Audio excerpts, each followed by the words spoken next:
For me, if you keep calm, you keep focused. And I always try to say to the riders that racing is finally really simple if you keep it simple. And the most important things in all the job and in life for me is to keep the calmness, that you really understand what you are doing and you can focus for the right things.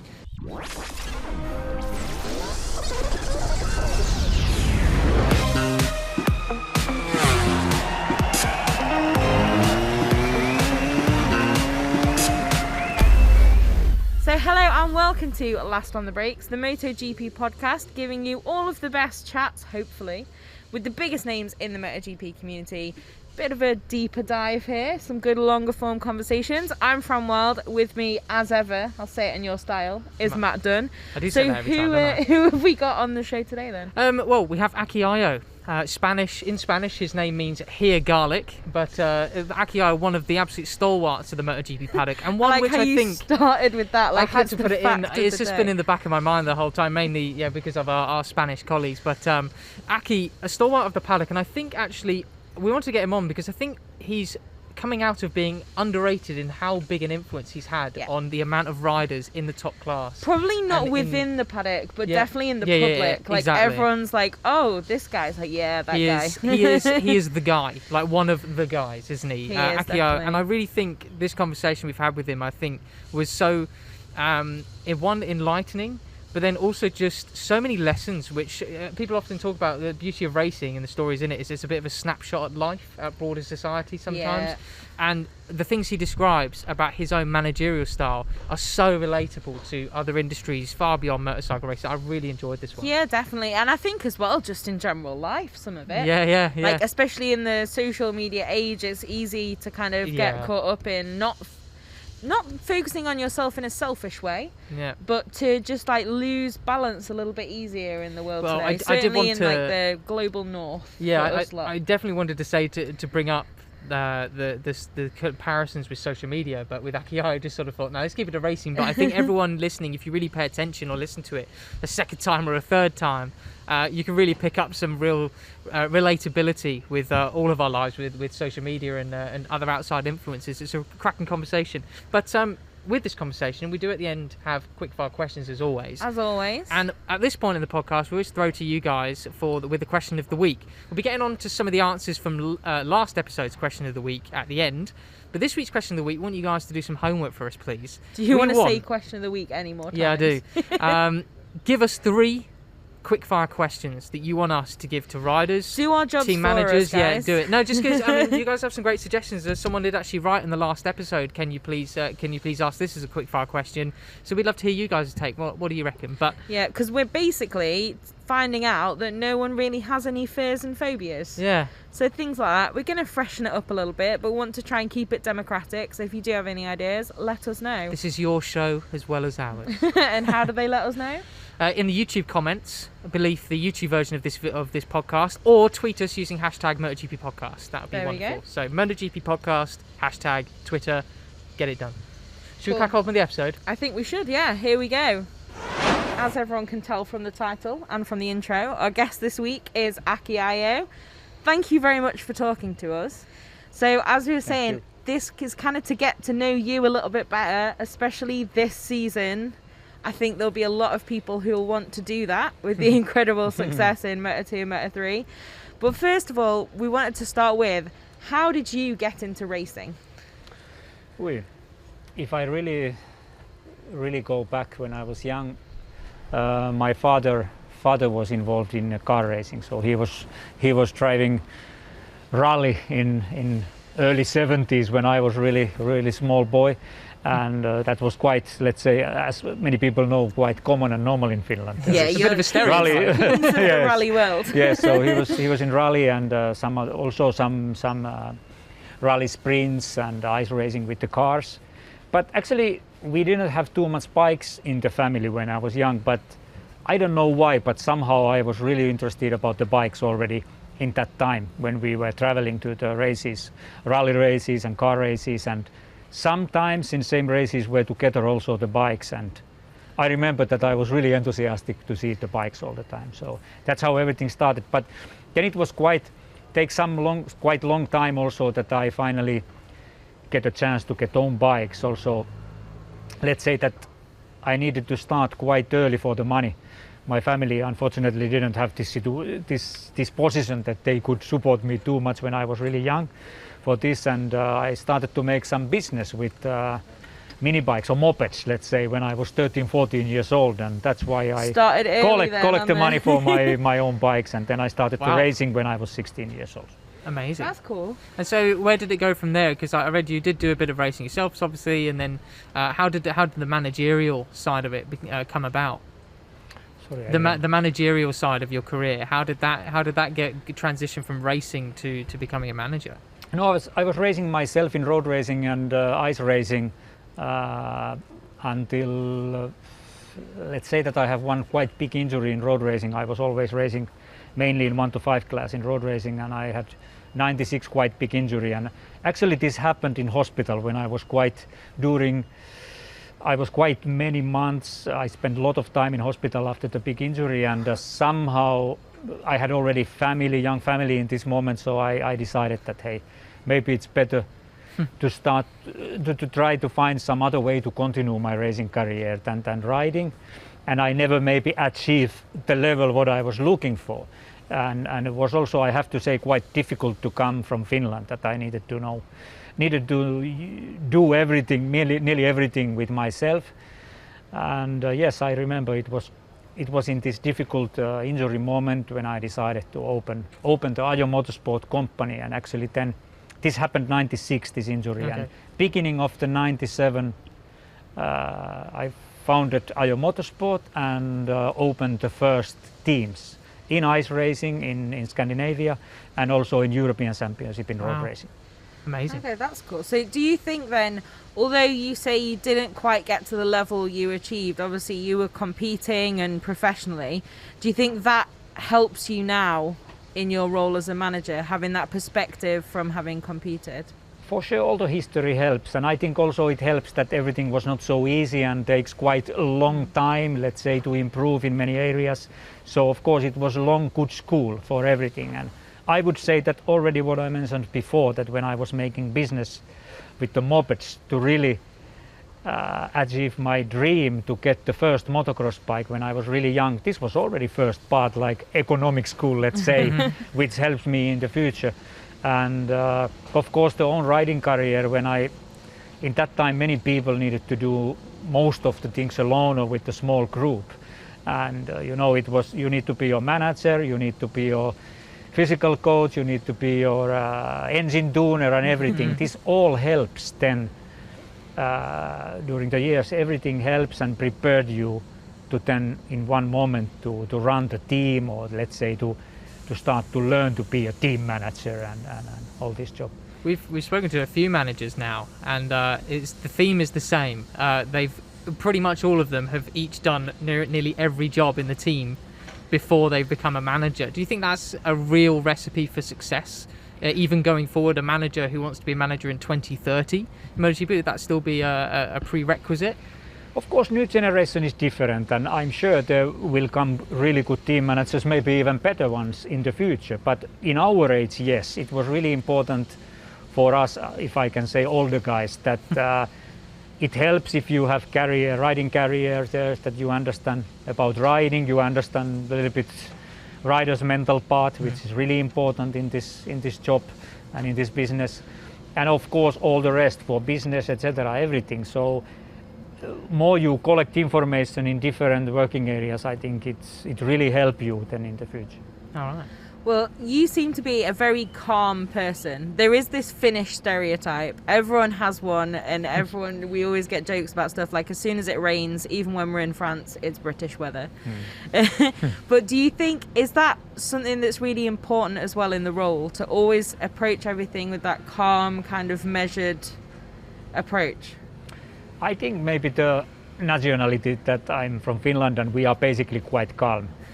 Maybe you have not seen my hot moments. I have also hot moments. We were going to ask you about I try to control myself then, but the basic calmness, what maybe the North European people has, everyone has positives and negatives, but this is for sure something which helps, and I believe, and at least I hope, that we could bring also this in the past and in the future to our riders as well.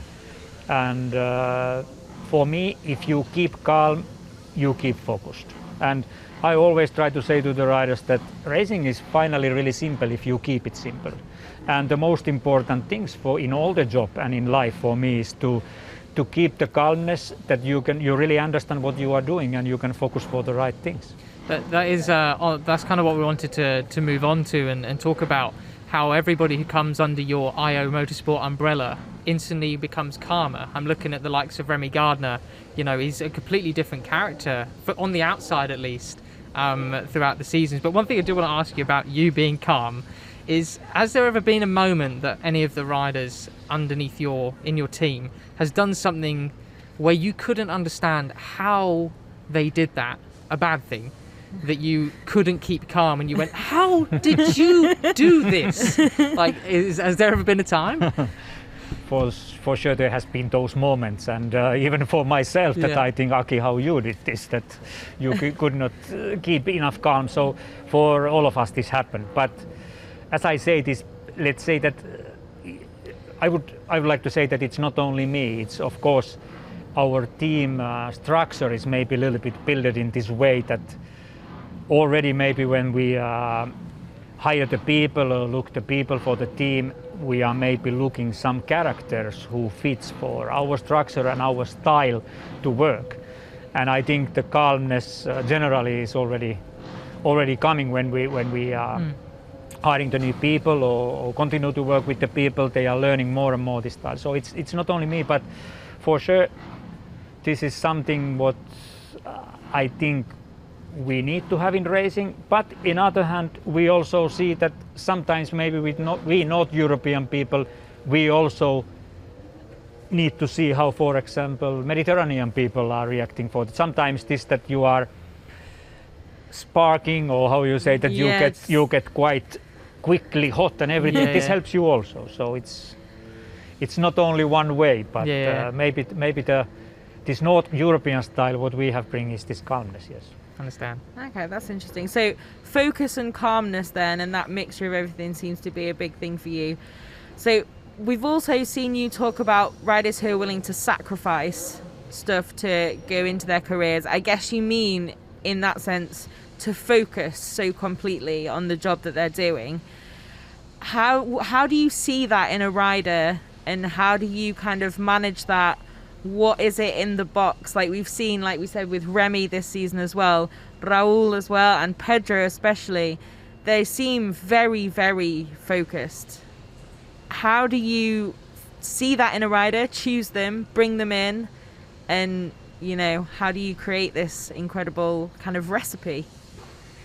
This is something I think which already comes quite early for the rider from their basic character, family, atmosphere and everything, that someone has more this calmness, someone less. And I think that maybe automatically we also, when we are looking to riders, of course, first of all, you need to see the speed and basic talent there. But after that, if you recognize some interesting riders in the market, let's say, you are for sure you would like to go a little bit more deep and look how is the character there, how is the attitude, and not only about the rider, also the people around him, family, managers, everything is quite important to see, to understand also that what kind of, let's say, chances you have with this rider to improve for the future, if there is something extra positive or if there is something even negative around. And also I think to understand, to be prepared, because many times we start to work with many, not all of them, but with some of the riders we started to work already before they are in our team. That if you know some riders, like for example Jack Miller, before Jack jumped to our team, I already know him years. And there is many other riders as well that we have been in contact and know already long time. And then of course the step is also easier to start to work when you know. And sometimes even, I don't know, maybe after the signing, then a few months before, you already start to work and try to understand this rider, character and people around. So that's interesting. Remy said that in the Moto2 press conference, I think in, where were we last? France. you said you'd already been speaking quite a lot last year, and that had already had an influence on his form. That sounds like, do you, I mean, pre-COVID times, pre-bubble times, do you spend a lot of time finding riders who aren't in any of your teams or structures? You see them in the paddock and you just chat with them candidly? Quite a lot, yes. For me, this has been always really important part, and the part what I have been very enthusiastic to work with the riders. Of course, now when I'm, let's say, the leader of the team or leader of the project, then of course you don't have maybe the same time than in the past, but still I try really to be in part in that job as well. And I have to say that I talk during the weeks with many riders here in the paddock, but also in phone during the week, and not only with my team riders. Of course, many of our ex-riders that we are still in contact with, many of them, and with most of them, and also some other riders who are riding in this paddock. So, because also I think that I'm thankful of this, that it's so many, let's say, friends or people who you can be in contact here, because always also you are learning from everyone. Many people ask always that what you teach for this young rider, but for sure we try to teach something, but in other hand we also has chance to learn from everyone. And I think it's important to be humble and feet on the ground, because you can learn from every relationship. Absolutely. That's interesting. I was just going to interject, sorry, because actually that does read into, that links to something I also read about before coming into this interview. You mentioned, someone asked you, like, what did you teach Marc Marquez? I guess that's something which everybody wants to know. But you actually responded, like, no, it's about what he taught me. But one of the only specific things I taught him was saying, I think I'll find the quote actually, you taught him that even men should cry when a man wants to cry. I found that was super interesting, because like a lot of what you say about sacrificing everything, remaining calm, it almost gives a kind of warrior kind of attitude. How do you balance that then, that vulnerability with that warrior attitude? For me, the road racing in high level is one of the most challenging sport in the world, for sure, and many people for sure agree. And then for kind of really challenging and stressful sport, I think you really need to control your emotions. And for sure, some part of controlling is that also when you have a difficult moment, that you leave, let's say, the bad feelings outside. Just let it out. You let it out. And I think that was just example about one conversation what we had with Marc in the past. That hey, if you feel that you need to cry, please cry and do it well. And this will help you also, and then it's maybe easier, you are more free. And just one small example, but this is so emotional sport that you really need to learn all the ways which can help you to control your emotions, because there on the track in long races and hard battles, who can really keep the focus and control his emotions and control everything, he will be strong. Amazing. So do you think there's more strength to be found in controlling your own emotions and balancing your own kind of mental attitude compared to trying to play mind games with someone else? Because we've always seen different approaches to this in lots of different sports, but especially here as well. That's a good point also. I have said many times that at least my attitude and style has been that I feel, and what I try to teach then to others also, maybe too much sometimes, but I feel that it's always better focus for your own work. And when I see that, for example, if rider is focusing too much what other people are doing, and keep focused there in the things what others are doing, then I feel that you miss something. Then you miss this time at least, and this focus for the job where you really need to focus. So always it's important to keep it simple and focus for the working areas what you really need to touch.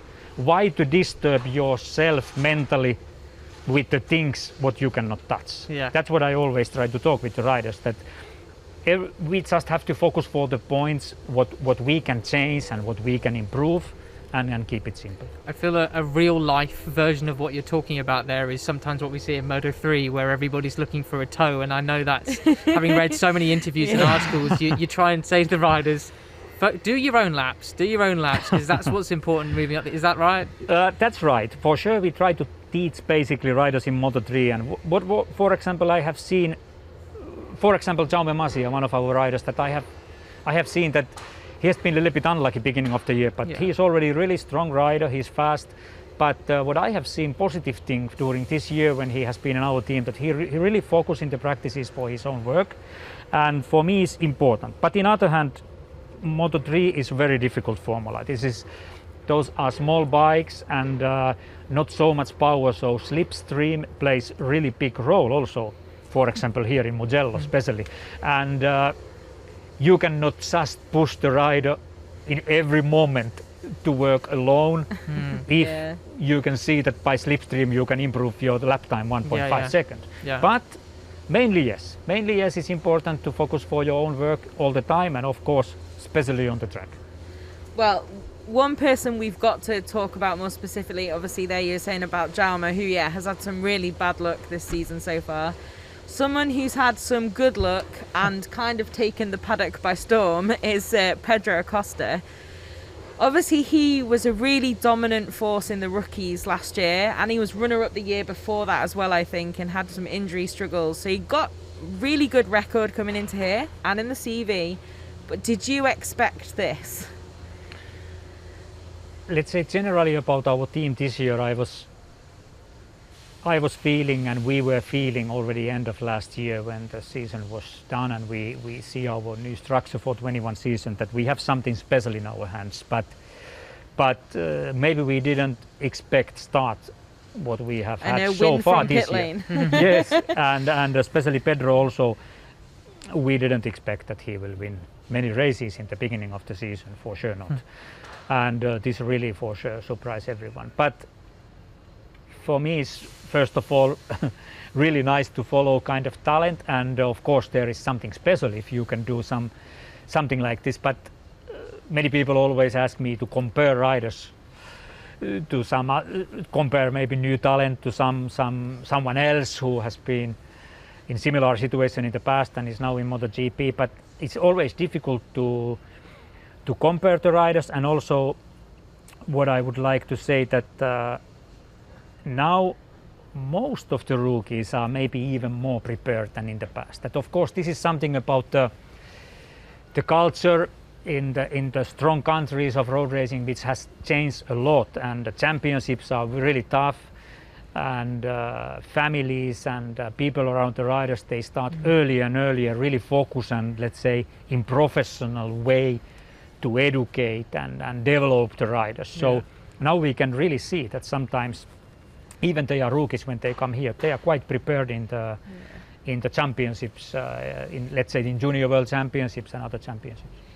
What you said earlier about sometimes speaking to riders in the paddock, I was going to ask you anyways, what would you say to perhaps one of the other Moto3 rookies this year who's looking at Pedro and thinking, oh my God, how is he doing that? I'm a year older than him, I'm the same age, and I'm nowhere near. How can I ever be this good? They're questioning themselves because they're watching what someone else does. What would you say to them, or have you had any conversations with them about how to deal with that? Sorry, what conversations would you have with another Moto3 rookie who's looking at Pedro going, he's amazing, I'm not that good? How would you, because no rider's the same, so what would you say to them? As I said, it's always difficult to compare, and I think it's not also many times fair to compare, because people has different background, and also I think those other rookies should understand that maybe they have different background, and also things are not happening for all the people in same speed.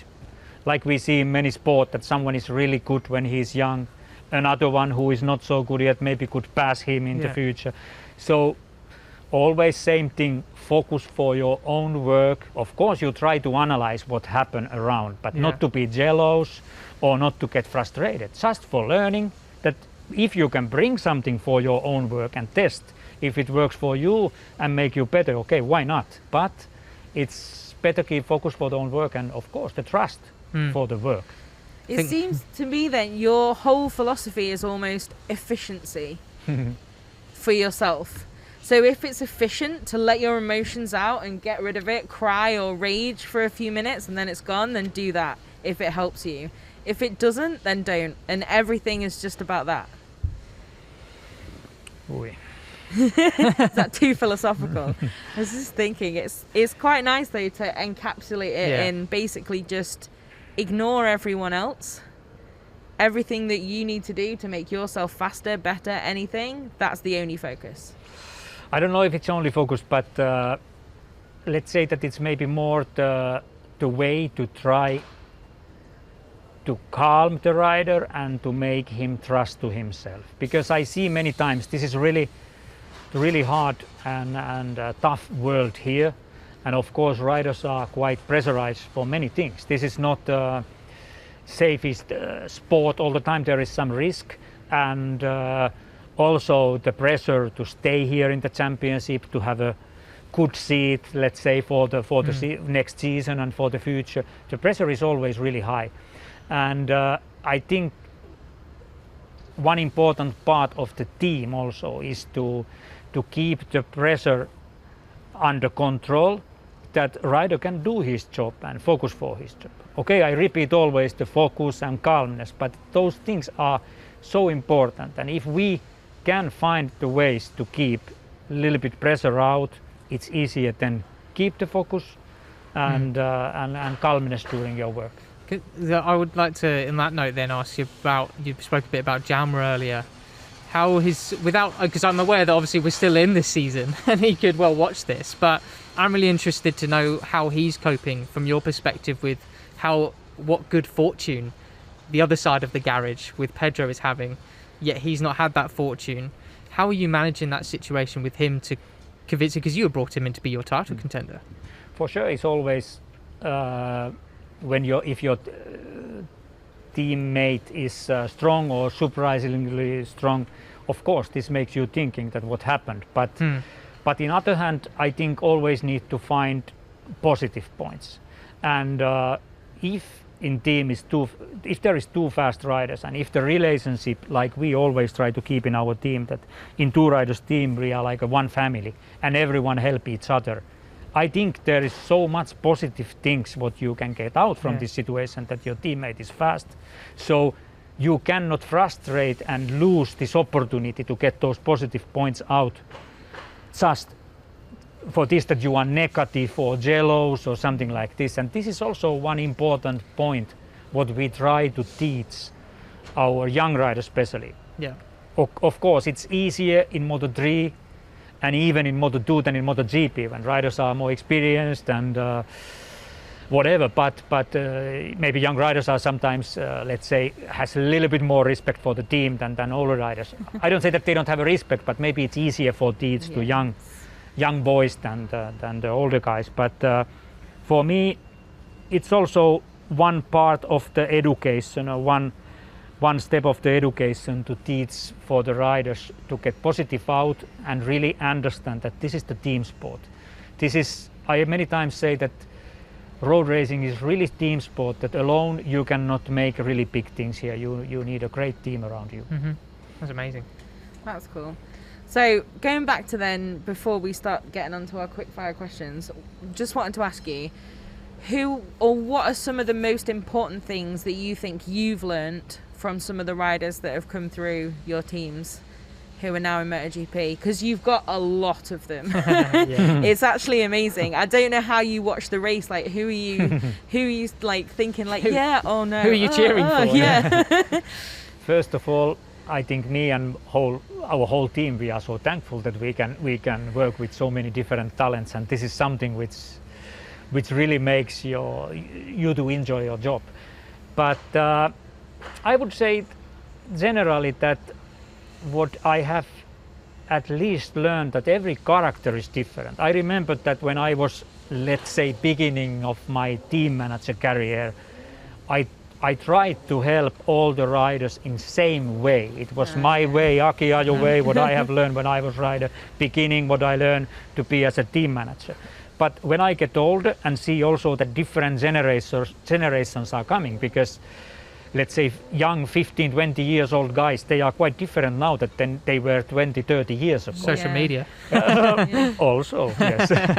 And it also means that we have to learn different ways, and we have to develop ourselves and improve year by year. And this is something I don't know if I have learned well. Still, maybe I'm too much like old-fashioned guy, but at least I try, and I have seen that somehow we also improve in that we first try a little bit to analyze the character and then decide, let's say, more detailedly what areas need to be, let's say, developed and improved in this case, and trying to understand the character more.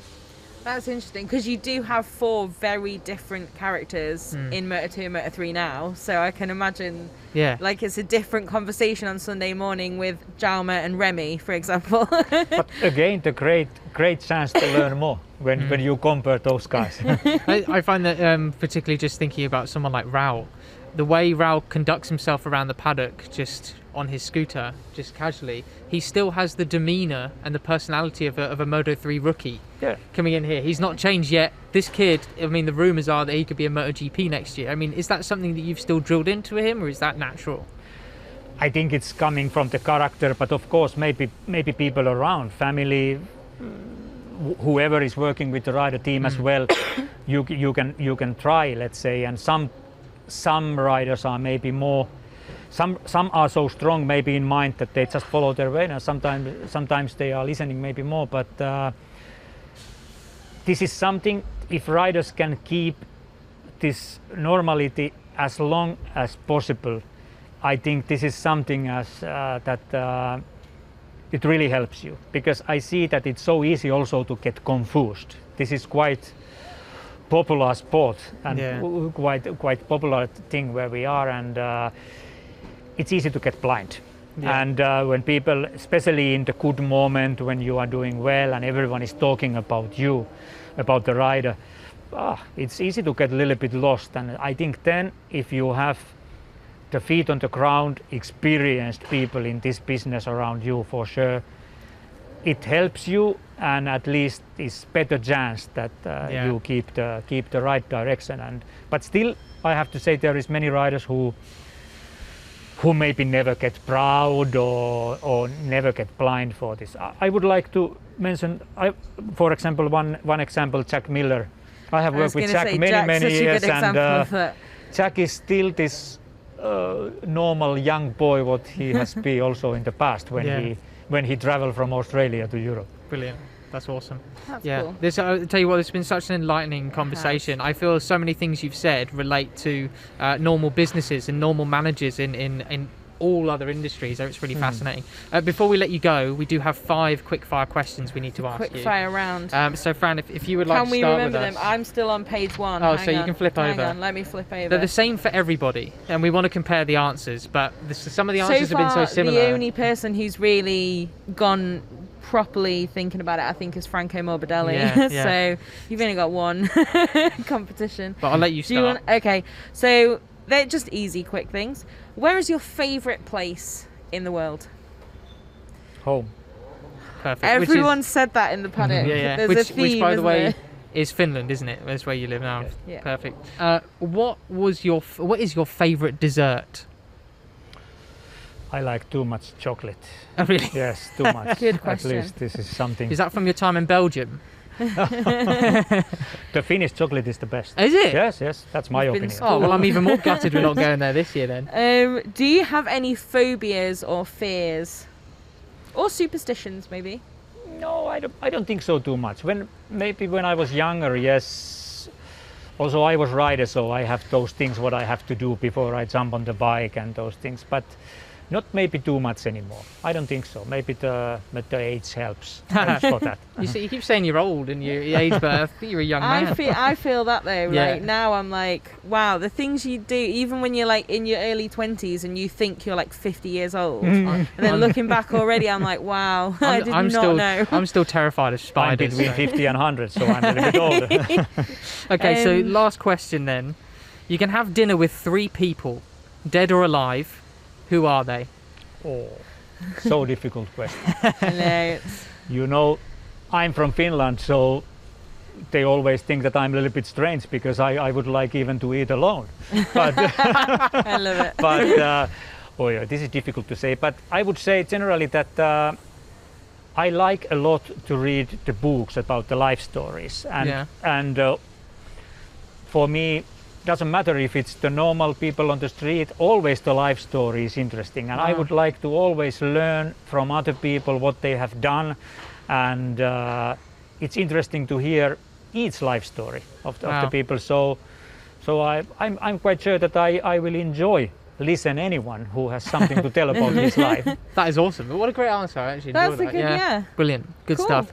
Aki, Wow. thank you so much. Thank you. Really appreciate Thank the you. time. Well, I hope you guys enjoyed that and found it as enjoyable and as enlightening, I should say, as we did. Aki Ajo there. I mean, thank goodness was also, he gave us a full half an hour of his time. Amazing. What a guy. And I hope you also, those of you watching this, have enjoyed the view. I mean, oh my goodness me. I think, yeah, definitely. Oh, yeah, it's not so bad behind us. So Yeah, it's pretty sorry, nice. sorry, you know. Yeah. Just look at the scenery. Look at the It's scenery. absolutely lovely. So no, that I hope you guys really enjoyed that. My key takeaway from that episode was actually the surprise in hearing that Aki spends his time chatting to other riders who aren't under the Aki Ajo Motorsport umbrella.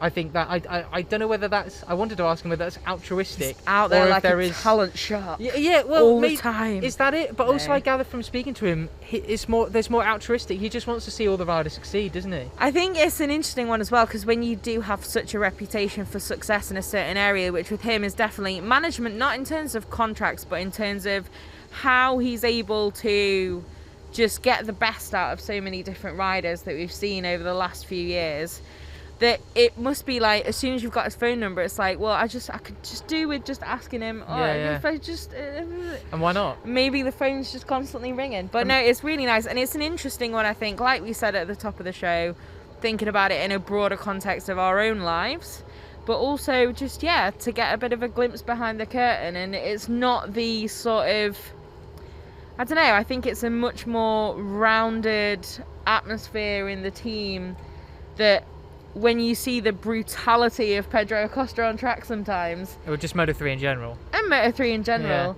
there's also real normal human beings behind that in the garage, thinking about all of these different things, putting it all together to enable that to happen. Yeah, absolutely. And Which I tell you what, the other biggest takeaway is, like, I mean, well, it was sort of barbed and prompted in our questioning, but the notion of the calmest riders tend to do the best and remain the most focused is such a interesting topic, especially, you know, when we always talk about things like psychology behind racing. I thought that was just a really good That was cool. topic to listen to. Before we finish off, though, we do have some comments from the last episode with Franco Hit me with Morbidelli them. to discuss. So really appreciate you guys getting in touch. Please, as we said at the beginning, hashtag MotoGP Podcast on Twitter, or type it in the comments below the YouTube version of this podcast. Thank you very much. So first of all, Luke Miller says, because the question of the week last time was, do you perform best when you Yes. when you have everything in place, or perform best under pressure? I agree with Franco. I work best when I'm the favourite. It means I have high expectations of myself, though, which is fine, fair enough. Doesn't have to be arrogant. That's a confidence thing, isn't it? And so Yeah, that's good cool. on him. I think that makes sense. And then Keith Soon said, I prefer when everything is prepared and laid out and organised. This rarely happens in my work life, but in my personal life, once everything is in place, organised, it all becomes easier. I've always been the underdog. So it sounds like he's got a bit of Franco Morbidelli in him. Okay, that's an so no, interesting one. that especially when you contrast that with things that we spoke about. You know, I think I'm getting more like that though. Like when you're more fully when I was a prepared. teenager, and like my mum in the evening would like set out the exact outfit she was going to put on to go to work the next morning and Yeah. like take me to school. I'd be like, this is ridiculous. Yeah, like now- such a waste of time. Now literally Yeah. got to our hotel last night. Every single thing that I need to be in my bag before I go to sleep is in my bag to bring Yeah, today. right, yeah. Every single item of clothing that I'm going to put on is on the chair, and it's even from like head to toe order on the chair. Yeah, well, I use And the I'm spare like- bed for that. I just laid out my clothes. so It's yeah. like, oh, I've actually become that, but it's also can be so helpful. Yeah, absolutely. So we're with you, Keith. Fair enough. And then Trickster has written in saying, "Stop hitting the table." I think we didn't actually hit the table much in this. We but we've, didn't. But we've been given microphones on us. Yeah, to make but sure also in case we do. that was one thing that our dearest cameraman told us before that last episode. We mostly remembered it. Unfortunately, we hadn't passed that on to Franco. Oh, did he? I think tap it a lot? he was a bit of a repeat offender a couple of times. So apologies for notice. that. I know it must be a bit of a percussive nightmare. Yeah, and Admir, yes, your words have been listened to. That's why the question of the week this week is, please give us some quick fire questions. He said, Well, she said, would be great if quickfire was the reason behind choosing your number. Well, actually, on the note of that, there is actually a whole series on MotoGP's Instagram page called Cuppa With. I did that myself last year, and it's literally about 30 quickfire questions per rider, and I think quite a lot of them really ask that as well. So hashtag self. You don't actually see me in it, so yeah, it's just my annoying voice. But then again, if you think my voice is annoying, this podcast ain't much use for you, is it? And the last one, Delaney D. I just wanted to put this in. This is a selfish one. That new VR46 rider, Mato Danilo, interviewing veteran academy rider is cool. Not seen him on track yet though. I guess he means I should get a haircut. You don't want to see him on track. No, honestly. you don't. That would be an absolute disaster, especially here at Mugello with that term on. But please, as I mentioned, hashtag MotoGP podcast. Leave your comments below, and we'd love to read them out next show. I'm going to give them to you next time. You can read them out, and I'll give ready. my take I'm on ready. So yeah, thanks for joining us. Let us know, and hopefully you enjoyed it. We will see you next time from doubtlessly some quite different weather in Catalonia. See you soon.